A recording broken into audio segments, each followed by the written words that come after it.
excited to be here again with you guys for another Tech Talk Tuesday. And I am joined by Leslie Zach. Hi, Leslie. Hi, Holly. Hi, everyone. So before we get started, I think it's always helpful when you go to an informative session like today at this Tech Talk to kind of let you know a little bit about my background so that you understand my positioning and where I'm coming from to provide this information today. So I am the CEO over at Complement, and at Complement, we strive to help and assist our clients to sell into these SLED markets, so that's state, local, higher ed, and K-12. And then also that means that we have to be gurus or also understand the buying process, the thought process, and know what is going on in those verticals or government verticals today so that everybody knows how to properly help and assist everyone get those technology solutions that they need from a customer perspective. So one of the things that's in line with being a guru, one of my areas of expertise, and everybody knows me for, is for ERate. So I actually have been working with the ERate program and supporting schools and libraries to help them with their technology solutions since 1998, which was the first funding year for the program. So with that, why don't we jump right in and let's talk about what I'm here to speak on today. So let's talk about ERate. Obviously, this is more of a informative, tell you about what's coming down the line for this new ERate year, which starts on July 1st. And all of y'all know who are on this call, I'm sure you're already aware of what the ERate program is, but understanding that ERate was originally designed to help provide the telecommunications that were necessary for that learning or e-learning experience. And when they did this, of course, there was lots of all types of fabulous features and things that were paid for, from voice to the infrastructure, and also paying for that internet service that actually is brought into the classroom. So all of these things we have seen evolve in time with the ERate program that has been very interesting. So back in 2015, everybody probably recalls that we had a little shift and a change in the program. And that was when they actually converted it from phasing out voice so that there was more money available for building the infrastructure, because obviously the infrastructure kind of was getting ignored and what it needed to be to have or provide that capacity for moving into an environment of that one-to-one digital learning environment. But then now we've had so many other things that have made a major shift in this program and for this program and how it funds the technology, because everybody knows we now have the COVID issue. So one of the things that I know you probably are talking about in your school or in your library system today is how is the program going to have to evolve to help us with that? So one of the things I'm going to cover today is not only the 5 key components of what are happening or changing the way the program is going to work moving into 2021. These are the actual decisions passed down through the FCC through USAC to manage the program that are going to be very impactful and different, right? So these are the ones that are already passed, that are already being talked about. Then the next thing we're going to walk through is I'm going to take you through just a little bit of an understanding on the new bill that's been that's coming around the corner and the new ask of the government and FCC for the program, especially to take care of the remote learning initiative. And then finally, we're going to roll into the third part of this conversation, where I'm going to tell you a little bit more about just a little teaser on the CARES program, because I've actually been invited back by the organization, a second year, to come and talk to you a little bit more about that as well. So, and then we're going to close with a really kind of a unique format where we have some questions that are going to be an exchange between myself and Leslie, and then we'll actually open it up at the end, like Eleanor said, so that y'all can ask questions, and we can definitely make sure that we take care of any questions that everyone has. Okay? So let's talk about what's new for ERate. All right.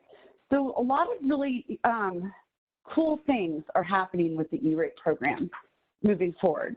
And you can see here, I'm just going to walk you through each and every one of these just a little bit so you have a really good understanding. So what do we mean by applicant budgets will be reset? Okay, so we kind of had a gap here this year, as everyone knows. It was really weird. It's like normally it's a 5-year program, right? You get a new bucket of money every 5 years, and that you reset that full amount that your school or library is eligible for, right? So under this modification for this applicant reset, they found that they had about a large number of the applicants were indicating that they need to upgrade their Wi-Fi, faster than within the 5 years. And especially the way technology evolves, everybody can kind of understand, you have to keep up with the times, and also to be able to provide that better learning experience is really dependent on also that technology and that infrastructure that you have. So sometimes stretching it out 5 years is just way too long to have to wait. However, what they did was they did adopt it as a 5-year cycle for everyone to know that it's going to be the trend, right? And it's going to start next year. So it's not based upon this year. So the new 5-year year set will start on this 2021 funding year, which starts July 1st. So part of that, it's key, is that it's now that fixed budget cycle was adopted, right? So this is the first cycle from 2021 to 2025, as I had said, but also that for applicants can submit their applications in any or all the funding years during that cycle. And a new budget cycle will begin in the subsequent period, as you know. So, and they're not going to do any rollovers from cycle to cycle. So that's kind of interesting. So a lot of people didn't realize, and I think they are afraid they missed the boat, because when the ERate year ended this year, that money was gone. It was a use it or lose it kind of policy that was put into place for this gap year. So it's going to be that same type of thing that everybody has to keep in consideration. And when you're doing your strategic planning on what do you want to do for this next 5-year cycle, and how do you want to spend your money, and really be smart about it and making those decisions, you now know that you're going to be able to have a fixed new bucket of money that's going to happen. So it'll help you really try and think about how you're planning. The other thing that's really important too is Category 2 budgets are going to be calculated differently. So remember, it used to be by site. So if you had a campus and you had 5 campuses and 5 school buildings, you would actually get a budget per school site. Well, that made it very, very challenging for schools and libraries. I know you know all the dynamics and the reasons why that is, because if you're trying to do an overall broad network list but go in and do a refresh, you don't go to a vendor or manufacturer and say, I need you to price it out by each and every school. Really, they come to you and you tell them what they need, and they give you one price for everything. But then the challenge was you had to go and break it out by every single school and then go and put in an application, to get the funding for that specific location. And it made it very, very complicated. So the beauty of what they've done is they have actually changed that so that now you can actually go and get that bucket of money to cover the campus as a whole, and to make a very holistic decision on taking care of all those technology aspects and needs for all campuses. And also it's going to be going up to 167 per student. So that's really important, because what is that? That's more money. So you have more to spend, and there's more. I'm going to talk about that here in a minute when we go and talking about the remote learning initiative, because there's a lot more money that's about to come around the corner.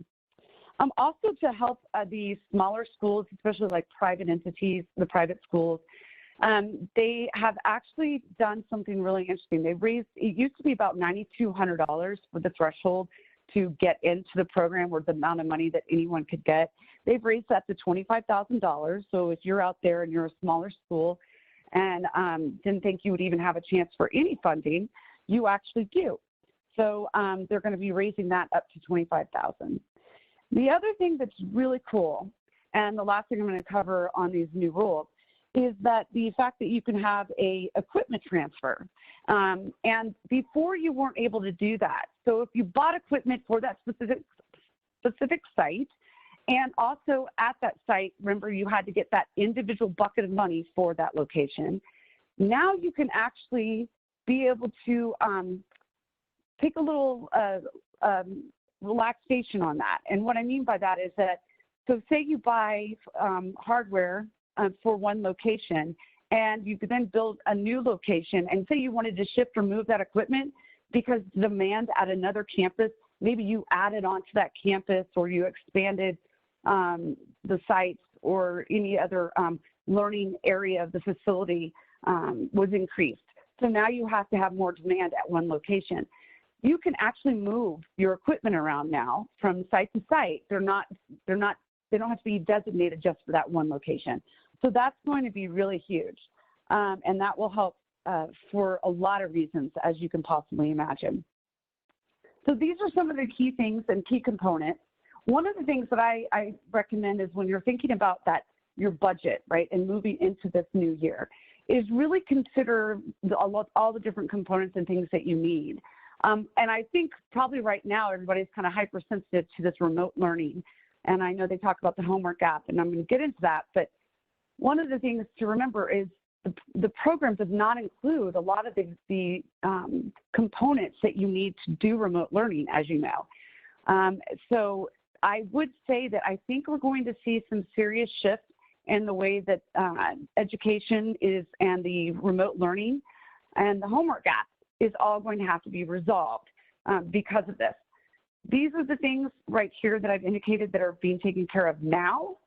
But now let's go and let's talk about the remote learning situation, okay?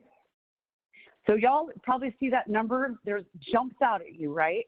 Because $3.9 billion is what is allocated for category 2, which is that infrastructure, every year. But think about this. Now there's an ask of Congress to pass this new bill that was put in as a request last week, and it's for $5.25 billion. It's a one-time bucket of money that has been requested to help this remote e-learning environment. Now, you're probably wondering, okay, so what does that entail? Well, if I step back as an IT, and I put like the IT administration hat on, and I put the superintendent hat on, and then I go and I put the teacher, and then I think about the parent and the student. What are the components that you need to create that comprehensive e-learning environment that's remote? And the things that you have to have is obviously, first thing you go, how are they going to collaborate? You need a collaboration tool, right? So you need, like we're doing here today, right, having a webinar software. And then you have to be able to have all the infrastructure, right? You have to be able to have the one-to-one device, right? The tablet. What is that platform that they're going to work on? So you have to have that. Then you also have to be able to figure out how do you get that connectivity to students that don't have internet connection.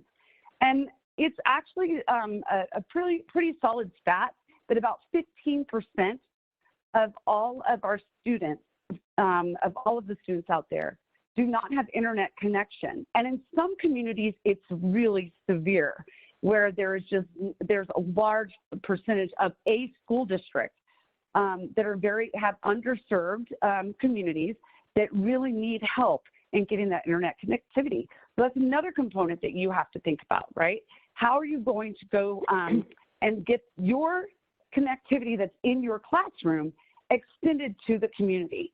So there's a lot of ways you could actually go about that. And those are the things that to think about is how are you going to do that?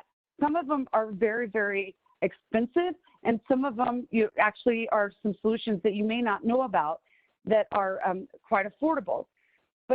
But if you're able to do something to provide that remote experience to the whole of the community, getting those underserved students to have fair and equitable learning opportunity, then you can take all the funding that would be coming from this remote initiative and you would be able to pay for that, okay? So even if there's other things that you needed, say you needed additional firewalls for the cybersecurity. Say you needed to ramp that up. And what if you also needed to do in any additional wireless access points? All of those components, including that tablet or Chromebook or whatever you would provide the student, that will be paid for under this initiative. So that is really key to know that this is something I want everyone out there to be paying attention to, and knowing that this is an opportunity for you guys to have a way to pay for that, that equipment and the technology you need to really make sure that everybody is connected and has an equal opportunity to learn. So with that, let's think about one other thing too, is that also reaching out in the community, especially when this act does pass, this bill passes, what'll be really great is that you will actually be able to also work with the libraries, the schools, and not only other government entities to maybe get access to sharing their wireless, and whether it be like a point-to-point, like an array, or like Aura Wireless has an awesome product too that Second Gear sells that actually can provide that connectivity at like 10 acres or more. And then also you can do mesh and point-to-point. All of that is covered and going and paid for under this new act, this remote initiative. Okay, so I have more information on this, but I would say that I would predict probably by the end of this month, we will hear whether or not that bill has passed and what modifications have been made to it and what they have actually accepted from all of the 1,900 different organizations that support schools that actually wrote this bill and actually have presented it to Congress. So those are all those key things to understand about the remote learning and what we have to come and what to expect. But then there's already funding available for you right now. So if you didn't know that you had two other buckets that you can go to, and there's a third one that's actually specifically for libraries, you have the GEARS Act, and that was money that was given from the government to the individual state governments, governors, to disperse as needed based upon where there was more need for internet remote learning connections. So there is a lot of other ways to go get that. It's actually not that difficult of an application. We will provide all the links and information to all of these different grants and funding that you can go and get. There's also the CARES Act funding as well, and it pays for all these different types of connectivity and all these different types of being able to provide connectivity where you do not have it today or your students don't have it. And with that being said, the cool thing about me being able to be on this call and talk to all of you as customers or as of a potential customer with Second Gear is that they can provide you all of these solutions. And they have some really unique ones that they're working on right now to really help these communities and school districts that are trying to figure out how they're going to close that homework gap. How are they going to help with that connectivity? And what are we going to be looking at with this new school year? And that's really the big challenge, because there's not a whole lot of time for everybody to make a decision, because we know that we're already here in mid-June and classes could start resuming August 1st. Some are even talking about July. So a lot of challenges that we see ahead there. One last thing on funding. A lot of school districts I've been talking to are concerned or worried about trying a new technology or being able to get gifted some technology to help them really solve these solutions. And so the thing to know is that the gifting rule under the ERate program has been lifted until September 30th. So you have time right now to make sure that you can go and do maybe try and buys. I would say reach out to your representative at Second Gear to make sure that you know all of your options and know what's available. But there's a lot of different ways for you to figure out what you need to do and just work closely with someone who can help you with that. So with that, and talking about Second Gear, I want to bring Leslie Zaks back on with me, because from what I understand, Leslie, you have a bunch of questions for me. I do. Holly, thank you so much for all that information. I have a series of questions here that I know you'll be able to assist with. They are kind of common thread questions that I run across internally and externally when dealing with the program. So my first question for you is, what does an applicant, the school or library is the applicant, what does the applicant need to do to get started with the program? Yeah, so actually you just go to usac.org, and you can first, I would highly recommend that applicant walks through. It has two options, two paths you can go when you go to the ERate part of the site. And it'll say applicant or service provider. So a school or library is, of course, the applicant. They would click on that link, and it actually has it very well stated and walks you through all the steps to making sure you know how to get your school onto the program and getting your funding that you have allocated. That's great. Yeah, I know when I've gone on from the service provider perspective, there's the tutorials, webinars that you can sign up for as well, which is really very helpful. My next question is, what technologies are eligible to receive the funding? Yeah, so if we talk about what's eligible today under the ERate program, that would be anything that is on campus that is in a learning and for instructional learning. So that would be obviously your classroom, any of the common areas where the students take their breaks, or they go and sit outside to get their learning, or maybe the teacher wants to just go out and have the students outside to do the learning. And also it pays for the service from inside and all the infrastructure. So that would be everything from the wireless access points, the switch, the router. You would have also coverage for the wireless access points and the firewall. It covers quite a few things to include installation and cabling, which is great. Right now, of course, the program does not extend out beyond the building. That's why anyone who needs funding to help support what we talked about for the remote learning, that would have to go through the CARES Act. So I just want to make sure I'm real clear on that, Leslie. Yeah. Great, great. Yes, thank you. You mentioned this is an ERate year, is a new 5-year window with a new bucket of money. How would an applicant find out how much funding is available to them and what percentage of discount they're eligible for? Yeah, nope, that's great. So there is actually Lookup Tools. So that same site where you go to walk through the process of learning how to navigate the program and what you do next as an applicant, there is also a link for tools. And you click on the tools in there, and it actually has multiple areas of things that you can click on that will take you to different tools, depending on what you want to see. And in this case, you would just click on the one to see what your budget is. So it's a budget tool, and you actually put in your school's name, and it actually does a little search for you, and it can find information about your school. So you can get all the new funding amount that you're going to be eligible for.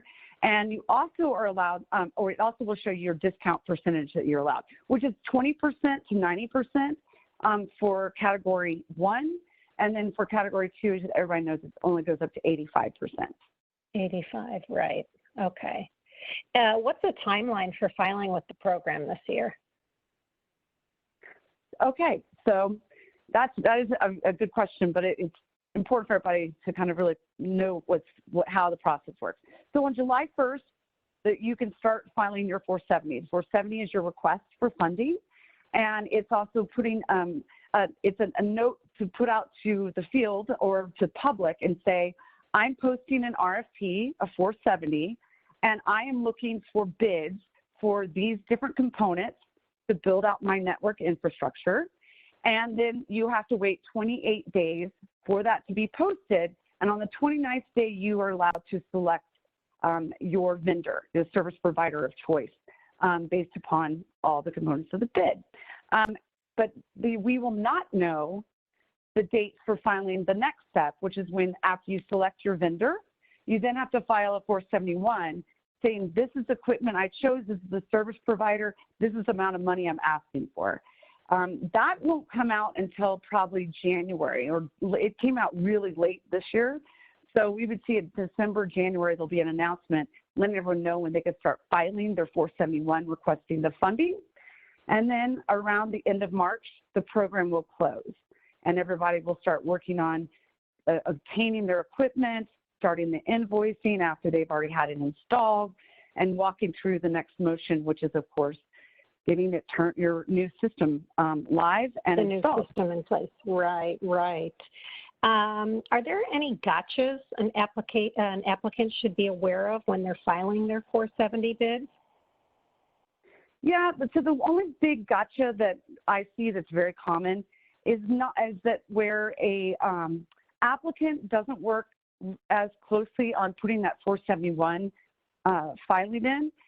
So that's a big one because, and also even when they're asking for equipment or you're putting that RFP out, because if you put your 470 RFP out and you say, for instance, let's talk about firewall, and you haven't really understood or discussed with your service provider what part of that component is eligible.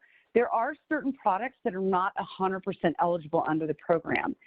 So making sure you know what bells and whistles are coming with that solution. So like a firewall, for instance, usually is bundled with a lot of different bells and whistles that they don't pay for. You need to understand that because that will directly impact your ask and your budget. So because they will come back to you if you file anything that has an ineligible product that should have not been part of an ask for funding, you will be in a longer process of getting through review or PIA review, and that's for program integrity assurance, and you don't want that to happen. The other thing is that it's kind of unique right now, Leslie, because you have everyone is now in a position where the gifting rule was lifted. So in the past, that was a really big no-no, right? Nothing over $25. You couldn't gift anyone. You had to be very, cognizant of how you went through your bid process because it has to be fair and, it has to be a fair bidding process. And you also have to really make sure that you are doing due diligence to everyone who puts in an application or wants to respond to the bid. So those kind of things you have to really be thinking about, but it's weird because right now we have no gifting rules, right? So that's lifted until September 30th. But after, Leslie, after September 30th, gifting rules are back in play. So people have to be very careful with that. Right, so there's an extended open window where a lot of question answers research can be done. My next question is, can an applicant test equipment before purchasing it? Yes. So that will not go away after September 30th. So last year, they passed it so that you can actually do try and buys just as long as you aren't gifted the equipment or keep it after you do the trial. You need to move forward and purchase the equipment. Okay. All right. What are the program guidelines or rules when engaging in an evaluation? So part of the program rules engaging are, make sure you know how much money you have. Make sure that you do your due diligence. And actually, if it's really important, if you can put someone in-house as that point of contact or also your subject matter expert on all things ERate and have them go and read up on the program so that they understand those guidelines. And also understanding that there's some weird mixed guidelines right now, like we just talked about on that date when the gifting rule goes back into place. But then also making sure you don't miss the deadlines and understanding the invoicing. That's probably one of the more complex areas of the program, as you even know, Leslie, because you manage the program at second gear. So very important to make sure that you do what you can to really understand all the ins and outs of the program and understand the changes. And pay attention to that eligible services list when it comes out, because that will probably come out earlier this year than later. That'll help in making sure you can apply for your equipment that you need and also know what the eligibility of each product is. And that eligible services list is on the USAC website, and it is updated anytime changes are made. Is that correct? Well, it's actually updated. It'll happen this fall. I was hoping that they would come out with it sooner, especially with what's going on with the remote learning situation, but we'll see. Okay. What are some of the things to take into consideration when looking for an eligible solution to ensure scalability with any of the technology changes? Yeah, no, that's a really good question. So that really comes into play on where you really need to do your research. You need to work closely with your service provider and ask a lot of questions, like, you know, bring them in, have them sit down with you, have them actually walk through, okay, this is where we're going. We're having X amount of new schools built, or we're expanding this campus. And think about that, and then ask what is the newest technology that's out, and even try and see what's going to be coming in the future, right? And knowing what you can do to really make sure you can comprehensively cover all the different various things that you need. Also, how long ago did you do your last network refresh? And what are all the different various components? So working along with the service provider, because they are in the know of that technology and can really help you and really help you make the right decisions. Great, great. Couple more questions. How can an applicant ensure their funding is received in time for an on-schedule deployment? Yeah, so that's another really cool thing that a lot of people don't realize. If you are able to do the BEAR method for invoicing, so there's BEAR method and SPI. And BEAR method, if you can go that route, it will help you to get your installation done faster and also sooner than later. And what I mean by that is the BEAR method means the school district actually pays for all the equipment, and then after install and services are on, they then go and ask the government to reimburse them. So that way the service provider is made whole. But I do understand, you know, when you make the service provider made whole up front, they can come and do an install as soon as you need them to. Of course, the service date on paper with USAC, as everybody knows, has to be July 1st, but you can go ahead and get that done, right? So, but if you go SPI method, I understand sometimes, Leslie, schools don't have a choice, because if you're doing a big deployment and it's costly, you may not have all that money in the budget to spend for that. So, but the BEAR method will make things go faster. Okay, so with considering both those methods, does an applicant have to wait to receive funding to commence with deployment of their solution? I think you kind of answered that with regard to both methods of invoicing. Yeah. Yeah, so the only thing on that one is just remember with the, you know, there's certain filing dates you're allowed to do, certain move through the progression progress of doing the invoicing. But if you wanted to cut a PO and get moving with the BEAR method, you can. Just remember that funding commitment decision letter, that is your assurance of getting that funding, right? So if you haven't gotten that yet, you got to take that into consideration. Okay, great. My last question that I have for you, are there supportive resources to help guide us through the process and next steps for ERate and attaining any of the funding that you mentioned in regards to the CARES Act? Yes, great question. So the Department of Education is actually where all of the different information on the CARES Act and GEARS Act are located. In fact, they have a great link that I can provide that will take you directly into the landing page that has all the different funding mechanisms that you can go and attain money for the remote learning initiative. So that is one. Obviously, the USAC portal is another. And then, of course, I am a Second Gear SLED consultant. So anyone can reach out to Second Gear and to you, Leslie, or their representative at Second Gear. And we are a great resource for helping everyone navigate getting more information. But we'll be sending out those resources, Leslie, as a follow-up to this call.